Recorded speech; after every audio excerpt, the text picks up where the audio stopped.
Welcome to the Chronological One-Year Bible, November 2nd. Today's reading is Mark chapter 14, verses 53 through 65, Matthew chapter 26, verses 57 through 68, Mark chapter 14, verses 66 through 72, Matthew chapter 26, verses 69 through 75, Luke chapter 22, verses 54 through 62, John chapter 18, verses 25 through 27, Mark chapter 15, verse 1, Matthew chapter 27, verses 1 and 2, Luke chapter 22, verses 66 through 71, and Matthew chapter 27, verses 3 through 10.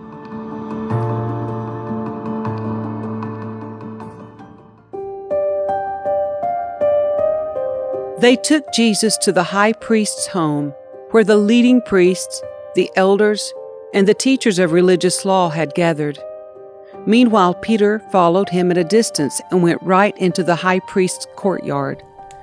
There he sat with the guards, warming himself by the fire.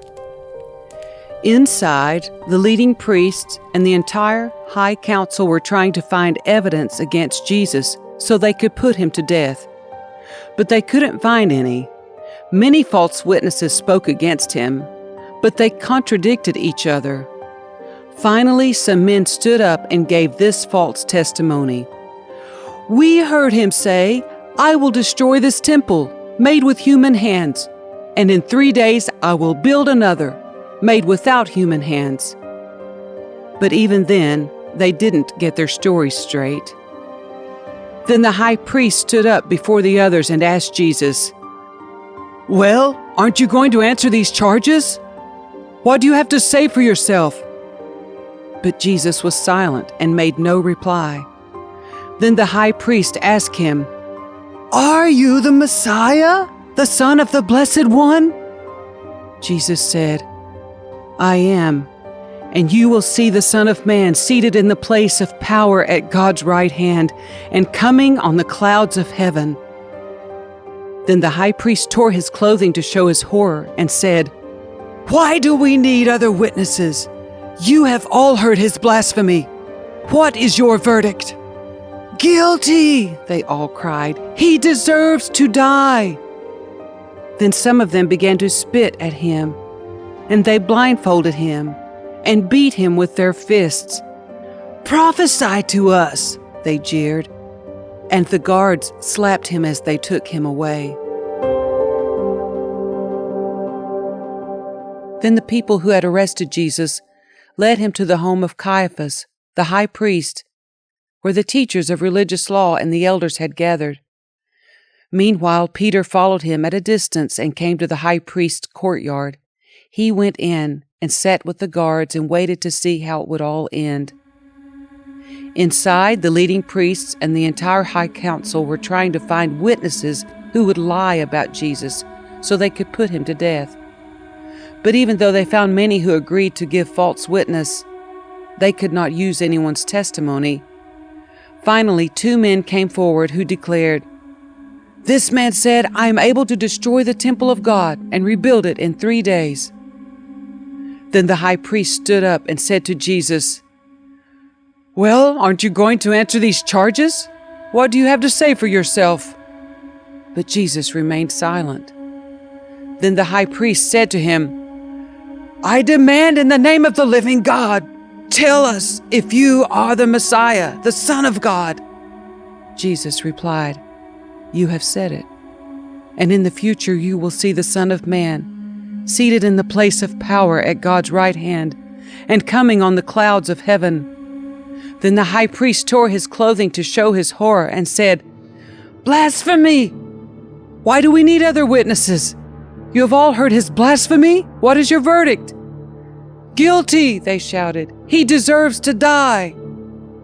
Then they began to spit in Jesus' face and beat him with their fists, and some slapped him, jeering, "Prophesy to us, you Messiah. Who hit you that time?"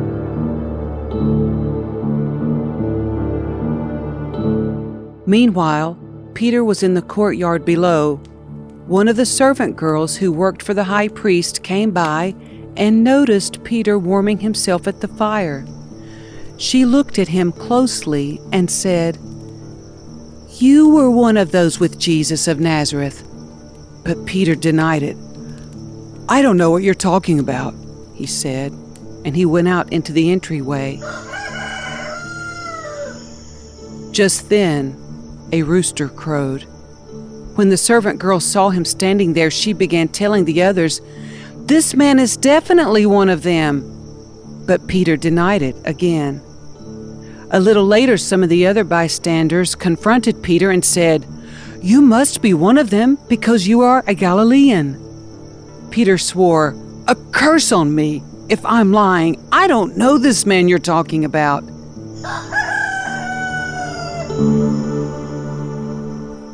And immediately, the rooster crowed the second time. Suddenly, Jesus' words flashed through Peter's mind. "Before the rooster crows twice, you will deny 3 times that you even know me." And he broke down and wept. Meanwhile, Peter was sitting outside in the courtyard. A servant girl came over and said to him, "You were one of those with Jesus, the Galilean." But Peter denied it in front of everyone. "I don't know what you're talking about," he said. Later, out by the gate, another servant girl noticed him and said to those standing around, "This man was with Jesus of Nazareth." Again, Peter denied it, this time with an oath. "I don't even know the man," he said. A little later, some of the other bystanders came over to Peter and said, "You must be one of them. We can tell by your Galilean accent." Peter swore, "A curse on me if I'm lying. I don't know the man." And immediately the rooster crowed. Suddenly Jesus' words flashed through Peter's mind.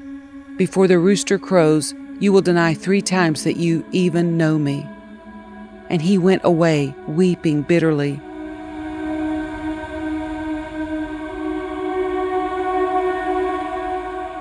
So they arrested him, Jesus, and led him to the high priest's home. And Peter followed at a distance.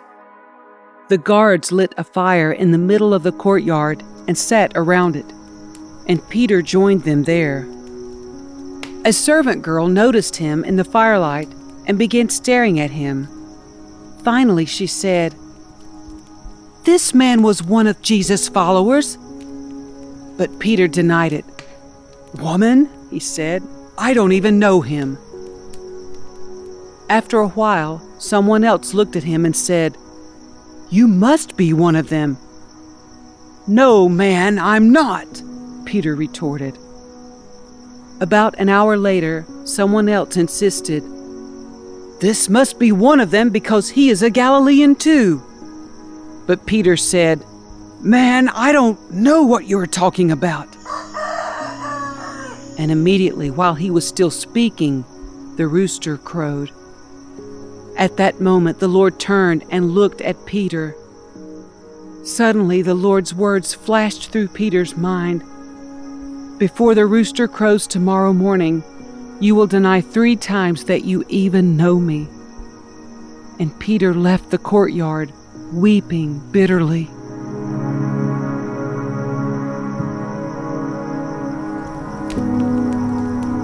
Meanwhile, as Simon Peter was standing by the fire, warming himself, they asked him again, "You're not one of his disciples, are you?" He denied it, saying, "No, I am not." But one of the household slaves of the high priest, a relative of the man whose ear Peter had cut off, asked, "Didn't I see you out there in the olive grove with Jesus?" Again, Peter denied it. And immediately a rooster crowed.